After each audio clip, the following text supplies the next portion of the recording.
اللہ تبارک و تعالیٰ قرآن کریم میں ارشاد فرماتا ہے لولا کلمات اظہرت ربوبیتی، کہ میرے پیارے محبوب صلی اللہ تعالیٰ علیہ وسلم اگر آپ کو پیدا کرنا مقصود نہ ہوتا تو میں اپنے آپ کو بھی ظاہر نہیں کرتا۔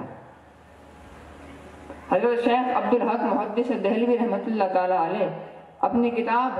معارج النبوہ کے جلد 2 صفحہ 13 پر ایک حدیث پاک نقل فرماتے ہیں کہ حضرت عبداللہ ابن عباس رضی اللہ تعالیٰ عنہ قرآن پاک کی آیت وَكُنْتَ بِجَانِبِ الطُّورِ إِذْ نَادَيْنَا کے تحت ایک روایت فرماتے ہیں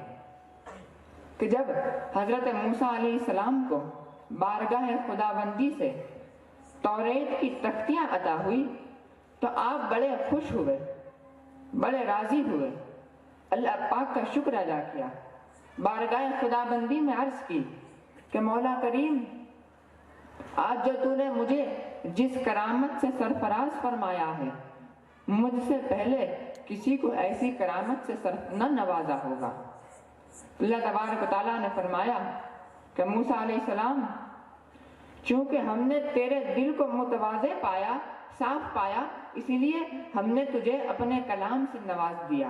فَخُذْ مَا آتَيْتُكَ وَكُن مِّنَ الشَّاكِرِينَ وَمُتْ عَلَى التَّوْحِيدِ وَعَلَى حُبِّ مُحَمَّدٍ صلی اللہ تعالیٰ علیہ وسلم، بس جو کچھ ہم نے دیا ہے اس کا شکریہ ادا کرو اور توحید اور محمد صلی اللہ تعالیٰ علیہ وسلم پر جان نچھاور کیا کرو صلی اللہ تعالیٰ علیہ وسلم۔ حضرت موسیٰ علیہ السلام نے عرض کی کہ مولا کریم یہ محمد صلی اللہ تعالیٰ علیہ وسلم کون ہے جو تیرے نام کے ساتھ شریک ہے؟ تو اللہ تبارک و تعالیٰ نے فرمایا کہ محمد صلی اللہ تعالیٰ علیہ وسلم وہ ہے جن کا نام اسم گرامی میں نے زمین و آسمان کی پیدائش سے 2000 سال پہلے عرش اعظم پر لکھا تھا۔ اے موسیٰ اگر تم بھی میرا دیدار کرنا چاہتے ہو، میرا دوست بننا چاہتے ہو، میرا کلام سننا چاہتے ہو تو میرے پیارے محبوب صلی اللہ تعالیٰ علیہ وسلم پر درود پاک پڑھو۔ حضرت موسیٰ علیہ السلام نے عرض کی کہ اللہ مجھے محمد صلی اللہ تعالیٰ علیہ وسلم کے بارے میں آگاہ فرما۔ اللہ تبارک و تعالیٰ نے فرمایا لولا محمد و امتہ ولا جنت ولا النار ولا اللیل ولا النہار ولا الشمس ولا القمر وملکا مقربا ولا نبی مرسلا ولا ایاک، کہ موسیٰ علیہ السلام اگر محمد صلی اللہ تعالیٰ علیہ وسلم کو پیدا کرنا مقصود نہ ہوتا تو میں زمین، آسمان، چاند، سورج، ستارے، دریا، انبیاء اور رسول کو نہ پیدا کرتا، اور اے موسیٰ میں تجھے بھی نہ پیدا کرتا۔ تو محترم سامعین، معلوم ہوا کہ ساری کائنات ہمارے نبی صلی اللہ تعالیٰ علیہ وسلم ہی کا صدقہ ہے۔ نبیوں کو نبوت ملی تو نبی کے صدقے میں، رسولوں کو رسالت ملی تو نبی کے صدقے میں، صحابہ کو صحابیت ملی تو نبی کے صدقے میں، ارے چاند کو روشنی ملی تو نبی کے صدقے میں، سیاروں کو دمک ملی تو نبی کے صدقے میں، مہتاب کو چاندنی ملی تو نبی کے صدقے میں، فلک کی چھتری ملی تو نبی کے صدقے میں، زمین کی تشتری ملی تو نبی کے صدقے میں، ارے اماموں کو امامت ملی نبی کے صدقے میں، غوث کو غوثیت ملی تو نبی کے صدقے میں، قطبوں کو قطبیت ملی تو نبی کے صدقے میں، حضرت آدم علیہ السلام کو استغفار ملا تو نور محمدی کے صدقے میں، حضرت نوح علیہ السلام کو گریہ زاری ملی تو نور محمدی کے صدقے میں، حضرت شیش علیہ السلام کو وفاداری ملی تو نبی کے صدقے میں، حضرت ابراہیم علیہ السلام کو جمال ملا تو نبی کے صدقے میں، حضرت موسیٰ علیہ السلام کو جلال ملا تو نبی کے صدقے میں، حضرت یوسف علیہ السلام کو حسن و جمال ملا تو نبی کے صدقے میں، دم عیسیٰ کو کمال ملا تو نبی کے صدقے میں، ارے کائنات میں جس کو بھی جو کچھ بھی ملا، جتنا بھی ملا، سب کچھ نبی کے صدقے میں ملا، اس لیے کہ محمد وہ محمد ہے جن کا ذکر اعلیٰ، جن کا کلام اعلیٰ، جن کا نام اعلیٰ، جن کے اہل بیت اعلیٰ، ارے بلکہ اللہ تبارک و تعالیٰ قرآن کریم کے 22ویں پارے میں ارشاد فرماتا ہے ان اللہ و ملائکتہ یصلون علی النبی یا ایھا الذین آمنوا صلوا علیہ وسلموا تسلیما، کہ اے ایمان والو اللہ اور اس کے فرشتے محمد صلی اللہ تعالیٰ علیہ وسلم پر درود پاک بھیجتے ہیں، تو ایمان والو تم بھی اپنے پیارے محبوب صلی اللہ تعالی علیہ وسلم پر درود شریف کے موتی نچھاور کیا کرو۔ نعرہ تکبیر، نعرہ رسالت، ہوش کا دامن، خواجہ کا دامن، مومن سبا کا دامن، نعرہ تکبیر، نعرہ رسالت۔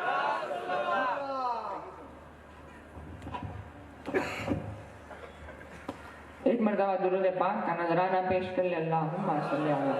سیدنا شفیعنا و مولانا محمد وعلی آلہ سیدنا و مولانا محمد و اصحابہ وبارک وسلم۔ اے مومنو،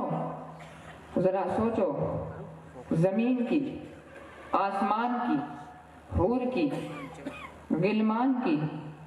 جنت کی، رضوان کی، فرش کی، عرش کی، زمین کی، آسمان کی، اس جہان کی، اس جہان کی، شجر کی، حجر کی، شمس کی، قمر کی، بلکہ ساری کائنات اللہ تبارک و تعالیٰ کی حمد و ثنا بیان کر رہی ہے، اللہ پاک کی تعریف و توصیف کر رہی ہے، اللہ پاک کا ذکر و اذکار کر رہی ہے۔ اور وہ خالق کائنات جس کی تعریف کل کائنات کر رہی ہے، وہ وحدہ لا شریک اپنے محبوب کی تعریف کر رہا ہے، اپنے محبوب پر درود بھیج رہا ہے، اپنے محبوب پر سلام بھیج رہا ہے۔ اس لیے کہ معارج النبوہ کے مصنف اپنی کتاب کے جلد سوم صفحہ 131 پر ایک روایت نقل فرماتے ہیں۔ حضرت عبداللہ ابن عباس رضی اللہ تعالیٰ عنہ فرماتے ہیں، والصلاة علی محمد افضل العبادات لأن اللہ تعالی طول وملائکتہ ثم امر بها المؤمنین وسائر العبادات لیسا کذالک، کہ آقا صلی اللہ تعالیٰ علیہ وسلم پر درود پاک پڑھنا اللہ پاک کی سب سے افضل عبادت ہے۔ کیوں؟ کیونکہ اللہ پاک خود بھی پڑھتا ہے اور فرشتوں سے بھی پڑھاتا ہے اور تمام مسلمانوں کو پڑھنے کا حکم دیتا ہے۔ اور دوسری بات یہ ہے، ان اللہ تعالی امر بسائر العبادات ولم یک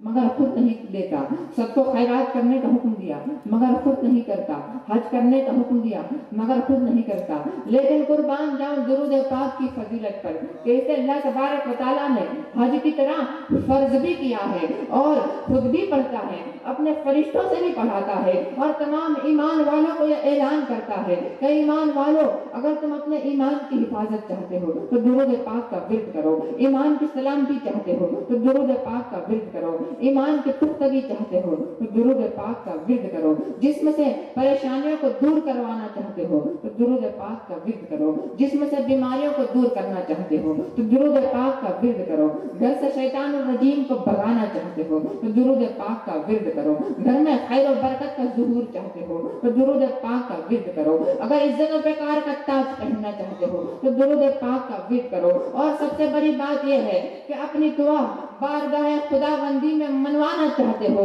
بارگاہ خداوندی میں قبول کروانا چاہتے ہو تو درود پاک کا ورد کرو۔ اس لیے کہ ترمذی شریف جلد اول صفحہ 64، مشکات شریف صفحہ 86 پر قال عمر بن الخطاب رضی اللہ تعالی عنہ ان الدعاء موقوف بین السماء والارض لا يسعد منه شيء حتی تصلی علی نبیک صلی اللہ تعالی علیہ وسلم۔ حضرت عمر بن الخطاب رضی اللہ تعالی عنہ امیر المومنین فرماتے ہیں کہ دعا زمین اور آسمان کے درمیان معلق رہتی ہے، یعنی لٹکی ہوئی رہتی ہے، جب تک کہ دعا سے پہلے یا دعا کے بعد درود پاک نہ پڑھا جائے۔ تو معلوم ہوا کہ بغیر درود شریف کے دعا قبول نہیں ہوتی۔ ترمذی شریف صفحہ 186 مشکات شریف صفحہ 86،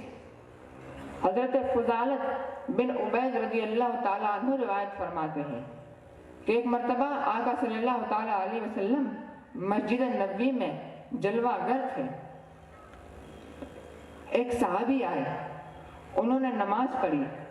اور نماز کے بعد جب سلام پھیرا تو فوراً اللہ پاک کی بارگاہ میں ہاتھ اٹھا دیے کہ مولا کریم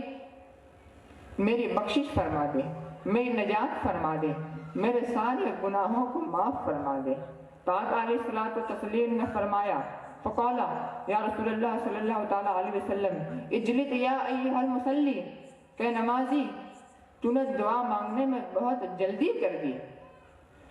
انہوں نے عرض کیا رسول اللہ صلی اللہ تعالیٰ علیہ وسلم کیسے دعا مانگوں؟ تو اللہ کے رسول صلی اللہ تعالیٰ علیہ وسلم نے فرمایا کہ میرے صحابی پہلے تو نماز پڑھ، نماز کے بعد اللہ پاک کی حمد و ثنا بیان کر، اور پھر اللہ پاک کی حمد و ثنا بیان کرنے کے بعد مجھ پر درود پاک پڑھ، اور پھر اس کے بعد جو دعا تو مانگے گا اللہ پاک تیری ساری دعا کو قبول فرما لے گا۔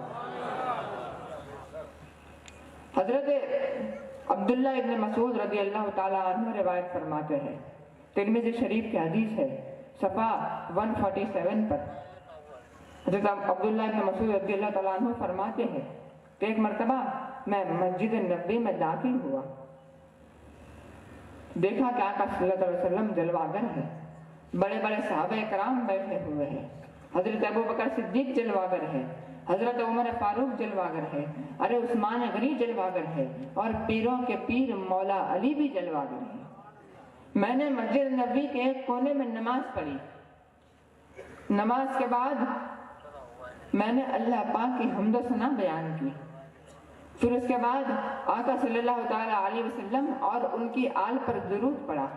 اور پھر اپنے لیے دعا مانگی۔ تو رسول کائنات صلی اللہ تعالیٰ علیہ وسلم نے فرمایا کہ عبداللہ ابن مسعود رضی اللہ تعالیٰ عنہ مانگنا ہے جو مانگ لو اپنے خدا سے، اس لیے کہ اللہ پاک آپ کے سارے سوالوں کو قبول فرما لے گا۔ تو مذکورہ بالا حدیث پاک سے پتہ چلا کہ اگر اپنی دعا کو بارگاہ خداوندی میں قبول کروانی ہو، اپنی عبادت کو بارگاہ خداوندی میں قبول کروانی ہو تو درود پاک کی کثرت کرنی پڑے گی، درود پاک کا ورد کرنا پڑے گا۔ اور خوش نصیب ہے وہ مومن مسلمان جو دن و رات چلتے پھرتے سوتے جاگتے درود شریف کا ورد کرتا رہتا ہے۔ ترمذی شریف جلد اول کتاب الصلاۃ باب الصلاۃ صفحہ نمبر 74، عن انس رضی اللہ تعالی عنہ قال قال رسول اللہ صلی اللہ تعالی علیہ وسلم من صلی علیہ واحدۃ صلی اللہ علیہ 10 صلاۃ وحطت عنہ 10 خطیئات وحطت عنہ 10 خطیئات ورفعت عنہ 10 درجات۔ حضرت انس رضی اللہ تعالیٰ عنہ فرماتے ہیں کہ رسول اکرم صلی اللہ تعالیٰ علیہ وسلم نے فرمایا کہ جو بھی مومن مسلمان مجھ پر ایک مرتبہ درود شریف پڑھتا ہے تو اللہ پاک ان کے 10 گناہوں کو معاف فرما دیتا ہے، اور اسی پر بس نہیں، اللہ پاک ان کے 10 درجات کو بھی بلند فرما دیتا ہے۔ یاد سبحان اللہ۔ درود شریف کا نذرانہ پیش کر لے۔ اللہم صلی علی سیدنا شفیعنا و مولانا محمد و علی آل سیدنا مولانا محمد و اصحابہ و بارک وسلم۔